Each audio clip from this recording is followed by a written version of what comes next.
The morning light in Portland had a muted softness to it, the kind that slipped slowly between the clouds and settled over the city like a sigh. Rachel Dawson stood at the window of her small Buckman district apartment, watching a thin mist rise from the wet pavement below. 3 months had passed since the divorce, yet it still felt strange to wake up alone. She was rebuilding, slowly, methodically, one routine at a time. She pulled on her jacket, locked the door behind her, and stepped into the morning air. The walk to the Mac station had become her anchor. 3 blocks of quiet streets, old trees dripping with last night's rain, the hum of early commuters. Portland had a way of being both peaceful and melancholy, and somehow Rachel fit right into that contradiction. By the time she reached the Lloyd Center / Northeast 11th Avenue station, her coffee had cooled in her hand. Commuters gathered in loose clusters near the tracks, wrapped in jackets against the morning chill. And, as always, sitting to the right of the westbound platform was the small, hunched figure she had grown used to seeing every day, Betty Morgan. The elderly woman sat on a folded blanket, layers of mismatched clothing wrapped around her thin frame. Wisps of gray hair peeked out from beneath a knitted hat someone had probably donated years ago. She wasn't aggressive or loud like some others around the stations, just quiet, almost invisible, except to those who bothered to look. Rachel always stopped. It was the smallest gesture, just spare change, a couple of dollars when she had them, but Betty always accepted it with a soft, grateful smile. "Morning, Betty," Rachel said, crouching down to place the coins in the paper cup. The Mac's train hummed in the distance. Betty looked up. Her eyes, pale blue and clearer than usual, flicked over Rachel's face with an intensity that made her pause. Something trembled in the older woman's hands. Rachel had seen her cold, tired, hungry, but never scared. Before she could straighten up, Betty reached out and took hold of her wrist. Her grip was surprisingly strong. "Don't go home tonight," she whispered. The words were uneven, rushed, almost breathless. Her fingers tightened. "You hear me? Sleep anywhere else, but don't go home." For a moment, Rachel simply stared at her. The noise of the arriving train blurred, muffled beneath the weight of those words. Betty's expression held none of the confusion that sometimes came with age.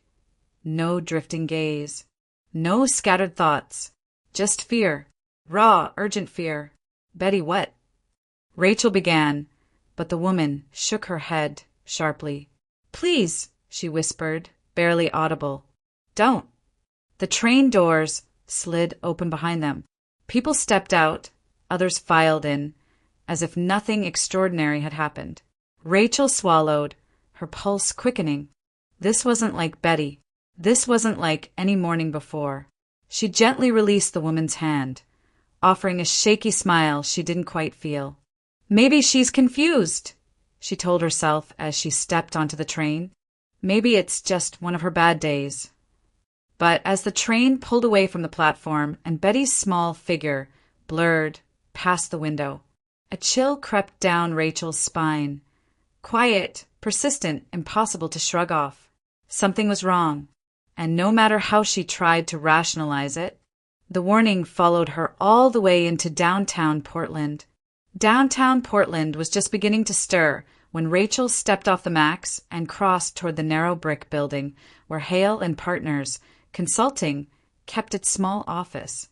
The rain had returned in a fine mist, dotting her jacket and streaking the glass door as she pushed her way inside. Normally, this walk into work steadied her, a chance to settle her thoughts before facing spreadsheets, invoices, and the quiet rhythm of accounting. But today, everything felt slightly off-kilter. The lobby lights buzzed faintly overhead. Behind the security desk sat Tom Reyes, the new guard the building had hired just 2 weeks earlier. Rachel didn't know much about him, only that he was in his early 40s, broad-shouldered, and always too still, as if listening for something no one else could hear. She offered a polite nod as she passed. His eyes followed her, not a casual glance, not a greeting. "A deliberate lingering stare." "Morning," Rachel murmured, tightening her grip on her bag. Tom didn't answer. His gaze swept over her with an unsettling slowness before he shifted his attention back to the monitors. Rachel's steps quickened. Inside the elevator, she exhaled, letting the steel doors close on the discomfort he left trailing behind her. By the time she reached the 4th floor, she tried to shake it off. Her desk was waiting, along with the familiar comfort of numbers, order, and routine she could control. But even the office felt different today. Hale and Partners was small. Just 8 employees sharing a narrow row of cubicles and a corner office with glass walls for the director. Usually, mornings were calm, the soft clatter of keyboards, the faint smell of freshly brewed coffee. Today, a hush hung over everything. 2 co-workers whispered near the kitchenette, their heads close together. When Rachel approached, they straightened too quickly, offering tight smiles before retreating to their desks. She logged into her computer, telling herself she was imagining things. Then she opened her task folder. 3 files were missing. They were supposed to be ready for review today, client statements she had triple-checked last night before leaving. The folder was empty now, not moved, not mislabeled, gone.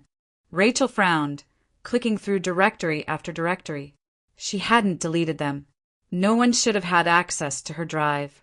And even if someone did, why take those specific files?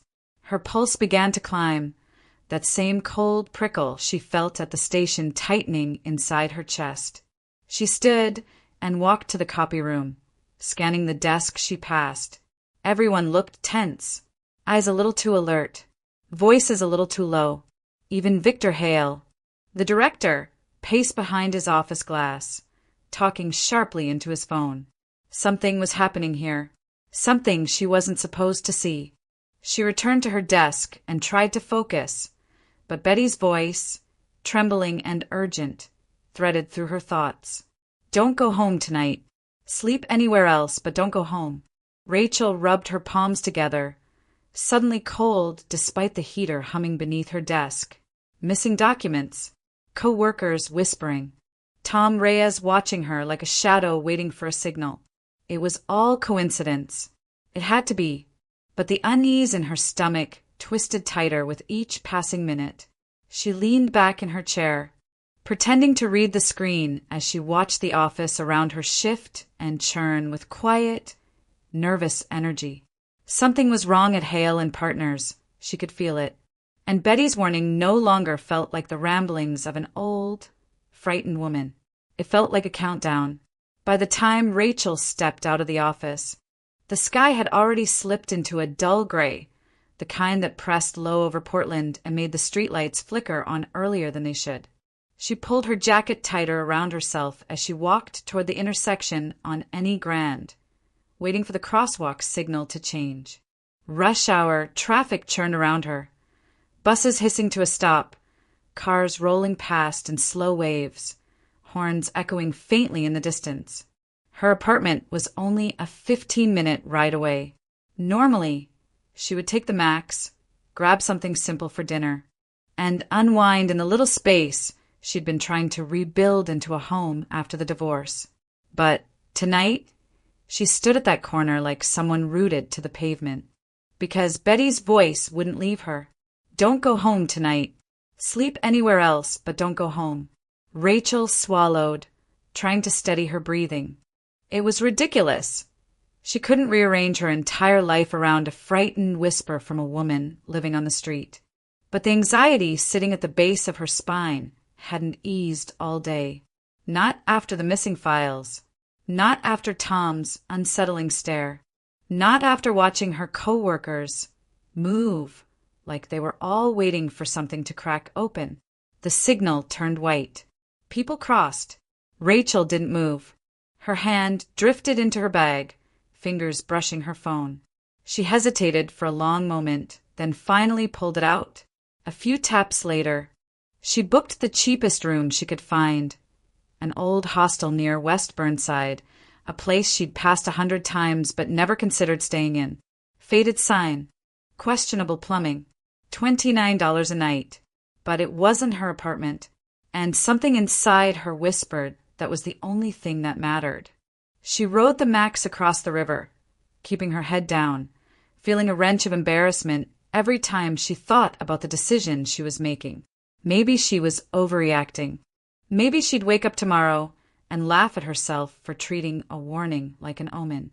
But as she checked into the narrow, dimly lit hostel room, she felt a strange kind of relief, quiet, uneasy, but real. She lay on the stiff mattress, stared at the ceiling, and tried to sleep. Sometime after midnight, her phone exploded with sound. The sharp, panicked ring jolted her upright. She grabbed it with shaking hands. "Megan," she answered, breathless. Her friend's voice came through in fragmented gasps. "Rachel, oh my God, your building, it's on fire! The whole side is burning. Your floor is—" Rachel froze. The room seemed to tilt around her. "What?" The word scraped out of her throat. "Megan, what are you saying?" "I'm outside.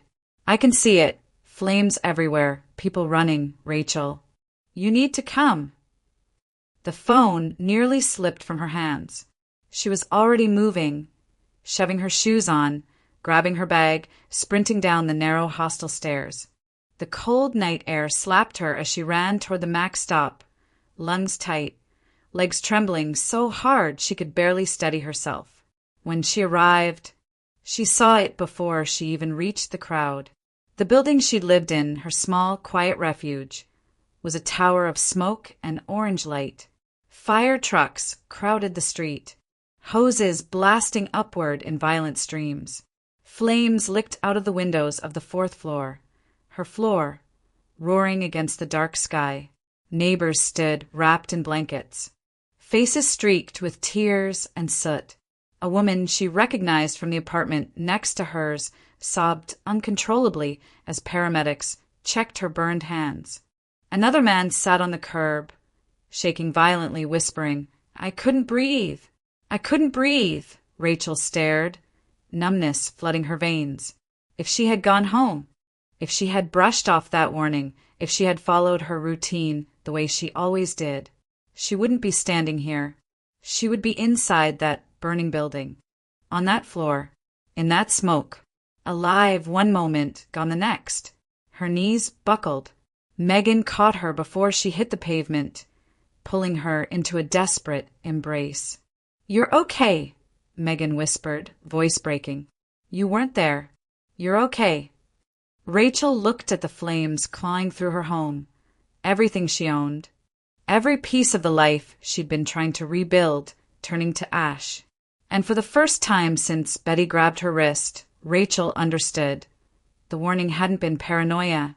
It hadn't been confusion. It had saved her life. Rachel barely slept, even after the flames were put out and the last fire engine pulled away. Her mind remained trapped in the same loop. Betty's trembling hand on her wrist, the sound of her own name shouted across the burning street. The crushing realization that she had escaped death by a thread she hadn't even known she was holding on to. Just before sunrise, when the sky hovered between charcoal and pale blue, Rachel left Megan's apartment and headed toward the Lloyd Center / Northeast 11th Avenue Max station. The world felt muted at that hour. Empty sidewalks, cold air biting at her fingers, the faint rumble of early trains in the distance. Betty had told her to come in the morning. Rachel felt an uneasy certainty that the woman would be there, waiting. As she approached the station, she spotted the familiar bundle of blankets and layers of faded clothing near the metal railing. Betty sat with her shoulders hunched forward, head bowed as if she'd been awake all night. When she lifted her face, Rachel saw the same fear from the day before, but now there was purpose behind it. Rachel crouched beside her. "Betty, you said to come. You knew something. Please tell me what's going on." The elderly woman looked around, scanning the platform as though someone might be watching. She reached into the pocket of her oversized coat and pulled out an old, cracked flip phone, the kind that looked like it had survived decades of rain, heat, and cold. Her hands trembled as she opened it. "I didn't know if you'd believe me," she whispered. "Most people don't listen to someone like me. But I couldn't just let it happen." She navigated the tiny buttons and finally brought up a set of blurry photos. Rachel leaned closer, expecting nothing more than shadows or random street figures. But the images hit her like a blow. Two men stood near her apartment building. Late evening, the streetlights casting long shadows around them. One of them held a red gas can. The other kept watch, glancing toward the entrance, repeatedly. Rachel's breath caught in her throat. The second man, his build, his stance, the shape of his face, it was unmistakable. Tom Reyes, the security guard from her office. Her pulse hammered painfully against her ribs. Betty clicked to the next photo, another angle, clearer, showing Tom speaking to the man with the gas can. Even in the grainy resolution, the tension in their postures was obvious. Rachel swallowed hard. Why did you take these?" Betty's voice cracked.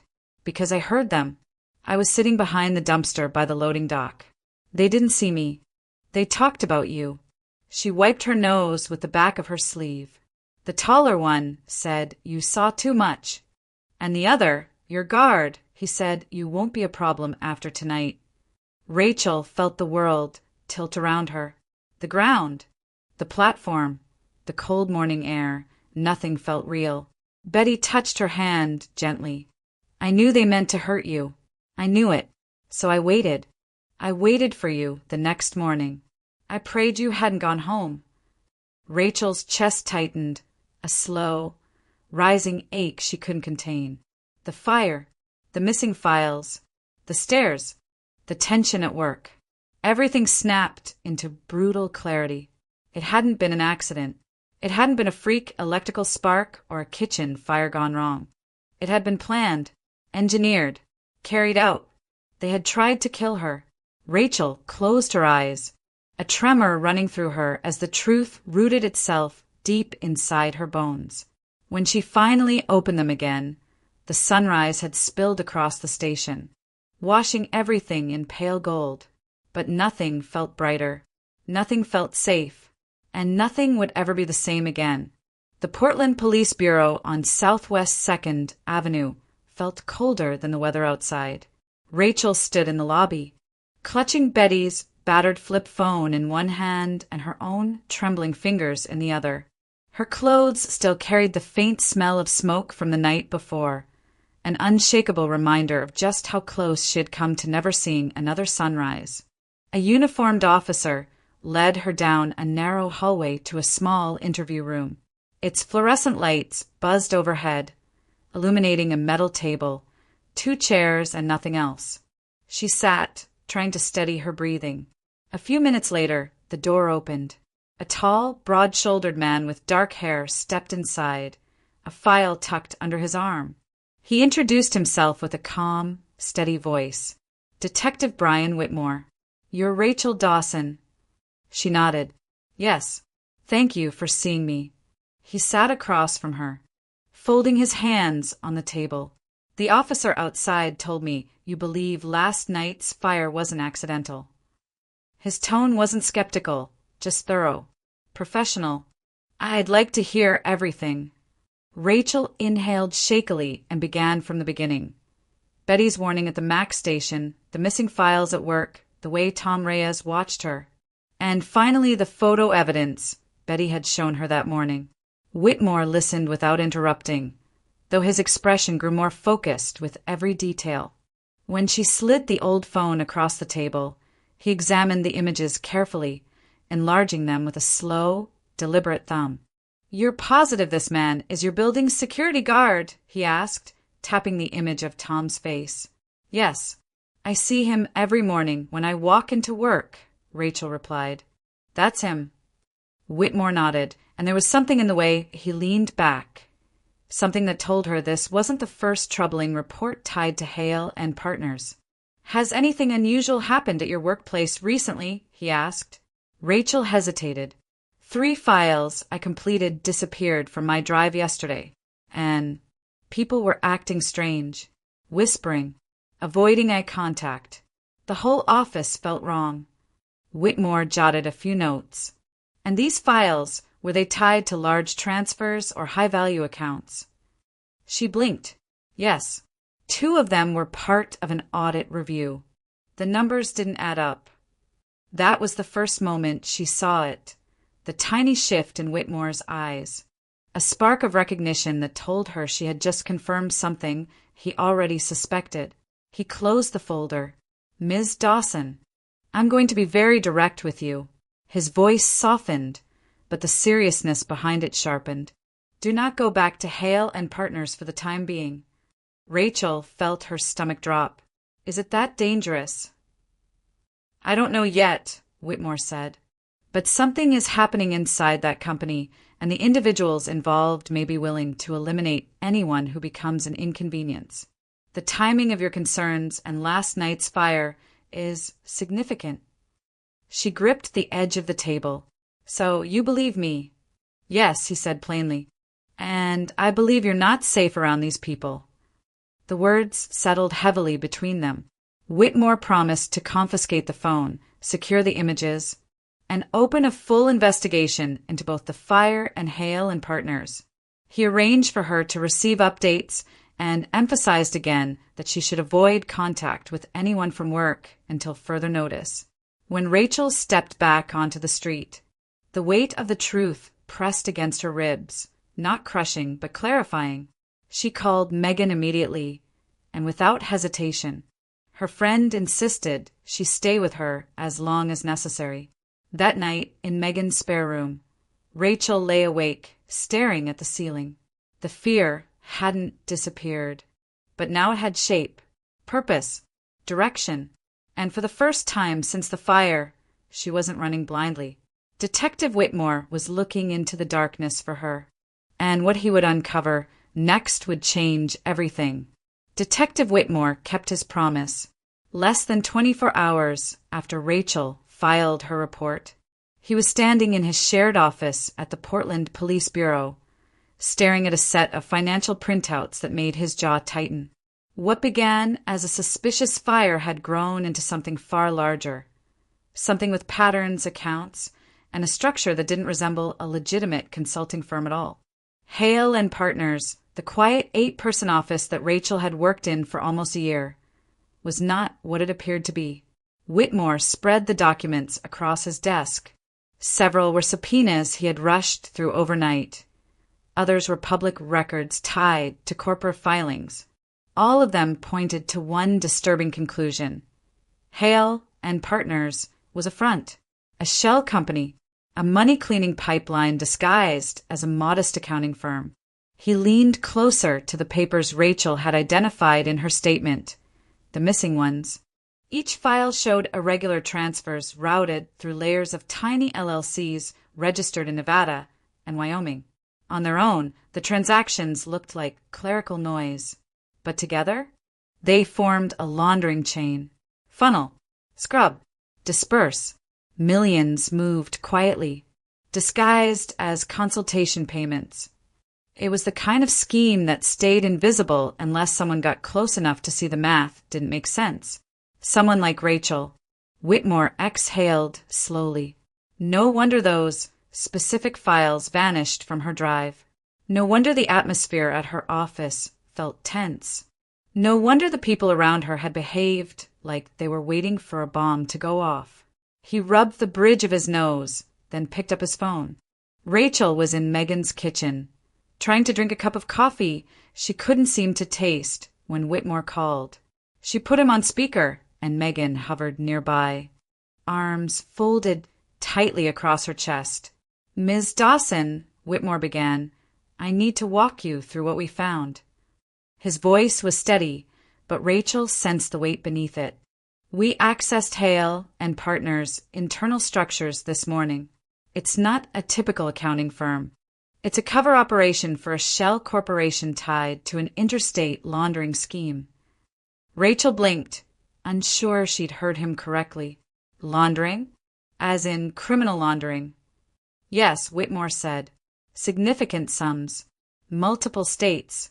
Your department handled the inflow reports, particularly the irregular ones. Megan's hand flew to her mouth. Rachel felt the room tilt slightly, her heartbeat thudding in her ears. Those 3 missing files, Whitmore continued, were the only ones that exposed the cash movement clearly enough to trace. Anyone with your access level could have seen the discrepancies. Rachel sank into a chair. I did notice. That's why I double-checked them. The numbers didn't add up. And that, Whitmore said quietly, put you at risk. A cold wave slid through her. She had always imagined danger as something dramatic, the kind of threat you saw coming. But she hadn't imagined danger hiding in spreadsheets, in numbers. In quiet inconsistencies she was trained to catch. Whitmore went on. We have credible evidence that Victor Hale, the director, ordered someone to remove the problem. Tom Reyes was the one contracted to do it. Rachel's skin prickled. Remove? Me? Yes. Megan whispered a curse under her breath. Whitmore's tone deepened. Tom Reyes has ties to 2 of the shell companies. His employment history is falsified. His presence in your building on the night of the fire connects him directly to the arson. Rachel gripped the edge of the counter so tightly her knuckles whitened. Her thoughts spiraled back to his stare in the morning lobby. Cold, calculated, waiting for confirmation that she'd go home that night. She shuddered. If Betty hadn't warned me, you wouldn't have survived, Whitmore said gently. Silence pressed in from all sides. Megan reached for Rachel's hand, squeezing it hard. Whitmore cleared his throat. The stakes have changed, Ms. Dawson. This isn't just arson or workplace intimidation. This is organized financial crime with a trail of violence behind it. You were nearly killed for doing your job. The truth settled heavily, sharp, undeniable. She had stumbled into a world she never meant to see. She had uncovered something she wasn't meant to understand. And without even realizing it, she had become a threat to people who built their empire on shadows. Whitmore's final words carried a grim certainty. We're moving forward with arrests. And I need you to stay somewhere safe. These individuals are capable of far more than you've experienced so far. Rachel nodded, even though he couldn't see her. She understood now. Her life had been burned to the ground, not by accident, but by design. The raid on Hale and Partners happened just after dawn, when the building was still half asleep and the downtown streets had only begun to fill with commuters. Detective Whitmore and his team moved with quiet precision, coordinating with federal financial crimes personnel who had stepped in overnight once the laundering connections became undeniable. By the time the office doors were unlocked at 7:30 a.m., the hallway outside was already filled with officers in dark jackets, marked with badges. The receptionist barely had time to gasp before she was escorted aside and the team swept in. Servers were disconnected and boxed within minutes. Hard drives were cataloged, copied, sealed. Filing cabinets were emptied. Even the director's glass-walled office, once immaculate and intimidating, was occupied by 2 agents photographing every drawer, every folder, every scrap of paper attached to the bulletin board. Victor Hale wasn't there, but his lies were everywhere. Documents with falsified signatures, duplicate payment trails, redundant reports with numbers manipulated just enough to slip through automated review systems. It was a labyrinth of fraud, one now exposed to light. A junior employee named Alan Pike, who had always kept to himself and avoided eye contact, was pulled aside first. Rachel had only spoken to him twice in nearly a year, but something about the way his hands shook as officers cuffed him made her stomach knot. We've been watching him for weeks, Whitmore told her later. He moved funds between several shell accounts. Low-level, but fully complicit. Another arrest followed shortly after. 2 associates tied to an outside logistics company that funneled laundered money into small personal accounts. They had used the firm's accounting systems as a shield, never expecting anyone as ordinary as Rachel to notice the inconsistencies they thought were invisible. But the biggest manhunt was for Tom Reyes. He didn't report for his shift that morning. He didn't answer security's calls. And by 10 a.m., his apartment door was kicked open to reveal it stripped, nearly bare. Drawers emptied, clothes missing, personal effects gone. He had run. Police expanded the search across state lines. Whitmore contacted the Washington State Patrol and shared the photos, the fire footage, the testimony tying Tom to the arson attempt. Hours passed with no sign of him. Rachel tried to stay calm in Megan's living room. But every time the phone buzzed, her breath caught. Even with arrests happening, even with the network unraveling, it didn't feel over. The man who had stood at her lobby security desk, watching her waiting, was still out there. Just after 3 p.m., Whitmore finally called. "We got him." Rachel closed her eyes, every muscle in her body loosening at once. "Where?" Whitmore exhaled through the phone. "A bus terminal outside Vancouver. He bought a ticket headed north. We believe he was trying to cross into Canada. Officers found him with a duffel bag, a burner phone, and cash withdrawals tied to the Shell accounts." Her hands trembled. Did he resist?" "He ran," Whitmore said bluntly. "Didn't get far. He's in custody now." Rachel sank into the couch, Megan slipping an arm around her shoulders. It wasn't victory. It wasn't triumph. Just release. The kind that comes when a nightmare finally cracks apart under the weight of truth. As evening fell, Whitmore sent her one last update. Victor Hale had been located at a rental property near the Oregon coast. He had attempted to destroy documents, but officers arrived before he could finish. He, too, was taken into custody. The network, once carefully hidden behind polished glass and spreadsheets, had collapsed in a single day. And yet, even with the arrests, even with the danger no longer stalking her steps, Rachel felt shaken to her core. It wasn't simply that she had come close to dying. It was the realization that she had been living beside criminals who had worn the faces of coworkers, supervisors, security guards, not strangers in alleyways or mugshots on police bulletins. She had been hunted by people who smiled at her every morning, and rebuilding her sense of safety would not be as simple as watching them disappear in handcuffs. The insurance adjuster called on a rainy Tuesday afternoon, his tone professional but unexpectedly gentle. After weeks of paperwork, interviews, and proof of loss forms, the process had finally reached its end. The payout for the apartment fire, though not enough to replace everything she'd lost, was substantial enough to help her start over. It felt strange hearing the number spoken aloud, knowing it represented not just money, but the ashes of a life she used to have. Rachel hung up the phone slowly, letting the relief settle through her like a warm exhale. "Was that them?" Megan asked from the doorway, wiping her hands on a dish towel. Rachel nodded. "It's processed. They're wiring the funds." Megan grinned. "Good. Now we can finally get you a Real bed instead of that air mattress." The next few weeks unfolded like a soft, much-needed reset. Rachel and Megan found a modest 2-bedroom apartment on the east side. Nothing fancy, but bright and open, with a little balcony that caught the afternoon light. The walls were a bland beige at first, but they didn't stay that way for long. On their first Saturday there, they dragged old sheets across the floor, opened cans of paint, and turned the place into a cheerful storm of color. Megan chose a warm clay red for the living room. Rachel picked a pale sage green for her bedroom.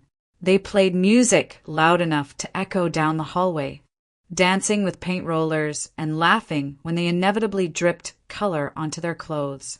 In the evenings, they cooked simple dinners together: pasta, roasted vegetables, stir-fries, eating at the tiny table they found on Facebook Marketplace.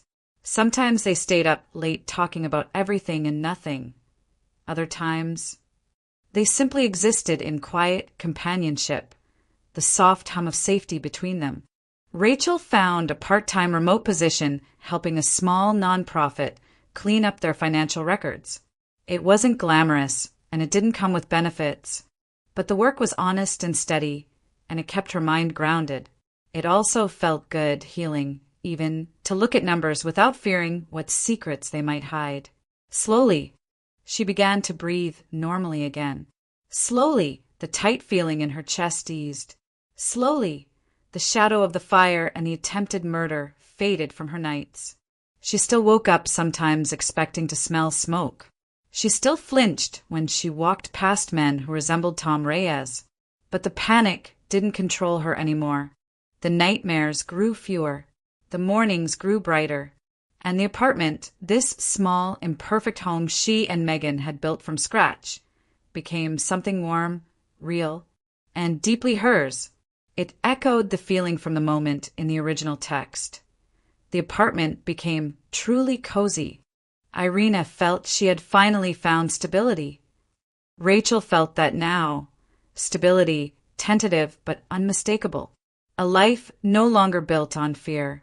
A future that no longer looked like smoke and flames. One night, as she stood on the balcony, the cool Portland air brushing her cheeks, she realized something simple and astonishing. She wasn't waiting for the next disaster anymore.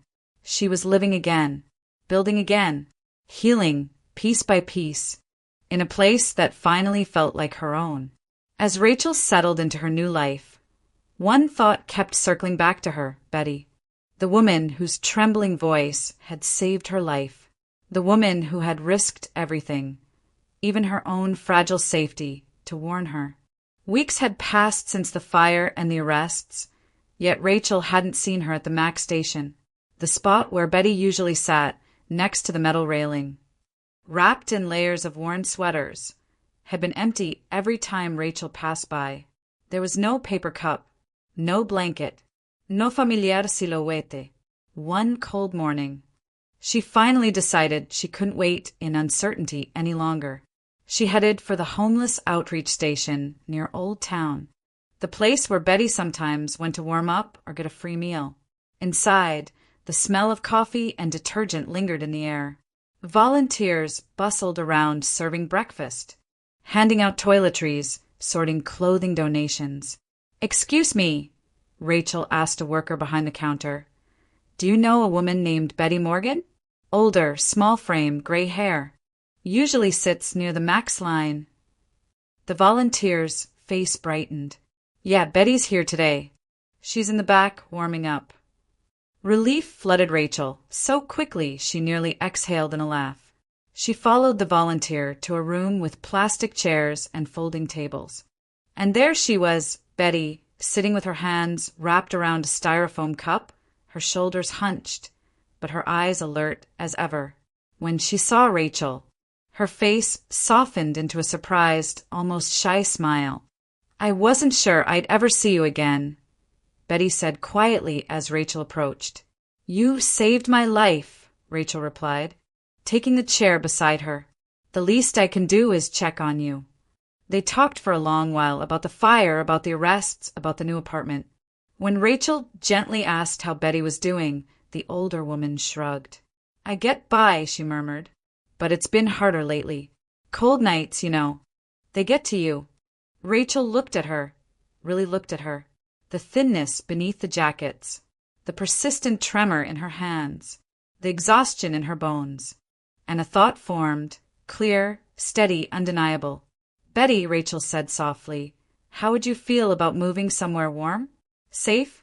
A place with real beds, meals, doctors. People who actually care." Betty blinked, startled. "A shelter?" "No," Rachel said gently. "A senior home." The intake interview at Quiet Harbor Senior Home was set for the next afternoon. The facility sat on a quiet street in northeast Portland, modest but clean, with a garden lined with rose bushes and a small fountain near the entrance. Inside, the air smelled faintly of lavender and something freshly baked. Residents played cards in the common room while soft music drifted from a speaker. A nurse named Leah walked them through everything. Available rooms, private, shared, semi-private, daily meals and medical checks, wellness programs, financial aid for seniors with no income, state supplemental assistance for long-term care. The tone was warm, respectful, never patronizing. Betty listened intently, clutching her purse like a lifeline. Every so often, she glanced at Rachel with a question in her eyes. Is this really for me? Am I allowed this? And every time, Rachel answered with a quiet, reassuring smile. By the end of the visit, Leah offered her a spot that had opened up only 2 days earlier. A small, sunlit room with a window facing the garden. Betty hesitated only once. It's so nice. Too nice for someone like me. Someone like you've saved my life, Rachel whispered. You deserve this. Betty's voice cracked. Okay. She moved in the following week.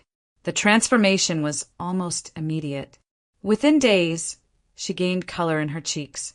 Within a month, she had put on healthy weight. Within 2 months, she joined the craft circle, stitching quilts with the other residents. And then, something no one expected, she joined the choir.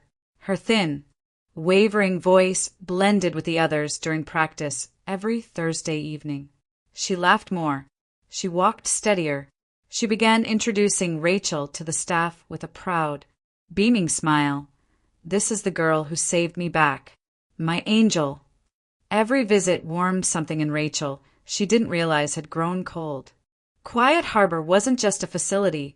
It had become Betty's new home, a place where she wasn't invisible, forgotten, or lost. She had a community. She had care. And for the first time in years, she had joy. The Multnomah County Courthouse felt impossibly large the morning Rachel arrived to testify. Tall windows let in beams of pale Portland light, illuminating the polished floors and echoing hallways. The air held a quiet solemnity, no shouting. No chaos, just the steady hum of attorneys, clerks, and officers moving with purpose. It was nothing like the dramatic courtroom scenes on television. It was measured, procedural, deeply American in its structure and gravity. Megan walked beside her, offering silent support. Detective Whitmore met them inside the security line and gave Rachel a reassuring nod. You're doing the right thing, he said gently. Just tell the truth. The rest is already in motion. She followed him through a pair of heavy wooden doors and into the courtroom. At the front sat the judge, a calm, composed woman in her 60s, flanked by the American and Oregon state flags. The gallery filled slowly behind her, but it was the defense table that made Rachel's breath catch. Victor Hale sat rigid in a dark suit, face pale, jaw clenched. Alan Pike kept his eyes fixed on the table, shoulders shaking slightly. And Tom Reyes. He looked nothing like the stoic guard who used to watch her under the lobby's fluorescent lights. His hair was unkempt, his wrists cuffed, his expression hollow. Seeing them there, no longer shadows lurking at the edges of her life, but men trapped by their own choices, made the room feel both too small and strangely safe. When the judge called her forward, Rachel walked to the witness stand, placed her hand on the Bible, and took the oath with a steady voice she didn't entirely recognize. The prosecutor approached first. Ms. Dawson, he began, can you please describe your role at Hale and Partners Consulting? She explained her job, the financial reports, the inconsistencies she had noticed, the missing files. She detailed the tense atmosphere at the office in the days leading up to the fire. Then the night of the incident, the hostel room, Megan's panic call, the flames devouring her floor. And this warning you received, the prosecutor continued gently. Can you tell the court exactly what was said? Rachel swallowed. She grabbed my wrist and told me, don't go home tonight. Sleep anywhere else. But don't go home. The courtroom remained still. Even the judge watched her with quiet, empathetic focus. And in your view, the prosecutor asked, would you be alive today had you gone home? Rachel held her breath before answering. No, I wouldn't. A ripple moved through the gallery. Next, the prosecutor presented Betty's photos, grainy but unmistakable. The jurors leaned forward as the enlarged screen displayed Tom Reyes carrying a gas can near Rachel's building. The second photo showed him speaking with the accomplice, and then the digital forensic analysis from Whitmore's team tying the burner phone, the transfers, the shell companies, all of it, directly to Hale's operation. It was overwhelming, clear, irrefutable. The defense attorneys attempted to challenge her, but their questions rang hollow against the mountain of evidence. No one could explain away the money trails, or the recorded messages between Hale and Reyes, or the incomplete attempt to burn documents at the coast, or the confession Alan Pike gave under pressure, confirming that Hale had ordered her removal because she had seen too much. After hours of testimony and cross-examination, the judge recessed for deliberation. When the court reconvened, the verdicts came swiftly. Victor Hale, convicted on multiple counts of fraud, conspiracy, and attempted murder. Sentence: 27 years in federal prison. Tom Reyes, convicted of arson, attempted murder, and aiding a criminal organization. Sentence: 22 years. Alan Pike, convicted of conspiracy and financial crimes. Sentence: 12 years with eligibility for early release due to cooperation. As each sentence was read aloud, Rachel didn't feel triumph. No surge of victory. No vindication that made her want to celebrate. What she felt was a quiet, steady release, like an anchor lifting from her chest. The nightmare had a name, and the people who created it were no longer free to harm her or anyone else. When she stepped outside the courthouse, the afternoon sun reflected off the Willamette River, warm against her face. She closed her eyes and breathed in deeply, not with fear, not with grief, but with something she had nearly forgotten how to feel. Peace. 6 months passed with a gentleness Rachel hadn't felt in years. Seasons shifted quietly over Portland, spring rain giving way to early summer sunlight, and with each passing week, her world slowly rewove itself into something steady, calm, and deeply human again. The scars of what happened hadn't disappeared, but they no longer dictated the rhythm of her days. Life had softened around the edges, and at the center of that new life was Betty. Rachel visited Quiet Harbor every Friday afternoon, rain or shine. Sometimes she brought flowers from the neighborhood market. Sometimes she brought pastries from a bakery Betty had once mentioned craving. Other times, she just brought herself, because presence was often all Betty needed. The transformation remained astonishing. Betty, once frail and shivering beside the Mac station, now walked the hallways with a slight but steady bounce in her step. She wore soft cardigans in pastel colors, her hair neatly trimmed by the staff stylist. Her cheeks were fuller, her hands freshly manicured, and her smile, still shy, still a little tentative, appeared far more often than it once had. She joined the crafts group and proudly showed Rachel every new quilt square she stitched. She attended all 3 weekly exercise classes, even the one she claimed was torture disguised as yoga. And most amazingly, she sang in the senior choir. The first time Rachel heard her voice blend with the others, thin, wavering but confident, she had nearly cried. Betty laughed more, ate better, slept deeper. She was living again, not surviving. And every time she saw Rachel walk through the door, her eyes lit up as if she were welcoming family. One warm July afternoon, the director of Quiet Harbor approached Rachel near the front desk. "Ms. Dawson," she said with a smile. "Someone came in today asking for Betty, a family member." Rachel blinked. "A family member?" The director nodded. "Her daughter. She's waiting in the visiting lounge." Rachel's breath caught. "Her daughter. She found her." The director's expression softened. "Yes, they haven't seen each other in years, from what I understand." She seemed overwhelmed when she heard Betty was safe. Rachel walked toward the lounge with a flutter of nerves she didn't expect. She paused in the doorway. There, Sitting on a couch by the window was a woman in her late 40s.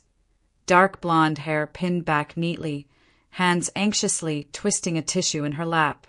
She looked up as Rachel entered. "You're Rachel?" the woman asked quietly. "I am." The woman stood and extended her hand. "I'm Elaine Pierce. Betty is my mother." The name echoed the original text, Elena, but the emotion behind it needed no translation. Elaine swallowed hard before speaking again. "I don't know how to thank you. We lost touch. She left home after an argument, and I thought she didn't want to see us anymore. I hired someone to look for her, but her voice broke. Years went by. I thought she was gone." Rachel felt her own throat tighten. She never stopped hoping to see you again. Tears filled Elaine's eyes. "The staff here told me what you did, how you found her, how you helped her." She placed a hand over her chest. "You didn't just save her life. You gave me my mother back." Before Rachel could respond, the door opened. Betty stepped inside, assisted by a staff member, but walking on her own. She froze when she saw Elaine. "Mom." Elaine whispered. Betty covered her mouth with her hands. "Elaine." They moved toward each other slowly at first, as if afraid the moment might dissolve. Then, in a surge of emotion, they embraced, tight, trembling, years of hurt melting into one long, desperate hug. Rachel stepped back, letting them have the room, her heart swelling with something warm and indescribable. She watched as they sat together, talking softly, hands never letting go. Gratitude, regret, forgiveness. Everything flowed between them without needing to be spelled out. After a while, Betty looked over at Rachel. Her eyes shone. "You didn't just save my life," she said softly. "You saved my family." Rachel felt the words settle deep in her chest, like a quiet blessing. That evening, she walked out of Quiet Harbor as the sun dipped behind the Portland skyline, painting the sky gold and rose. The air was warm, touched by the faint scent of summer flowers drifting from the garden. Cars hummed along the distant road. Laughter drifted from the nurse's patio behind her. For the first time in a long time, Rachel felt whole. Not triumphant, not victorious, just peaceful. The darkness that once threatened her life had long since passed. What remained was light, gentle, steady, and real. As she stepped into the soft Portland evening, she breathed in deeply, letting the moment fill her from the inside out. She was safe, she was healing, and she was finally quietly free.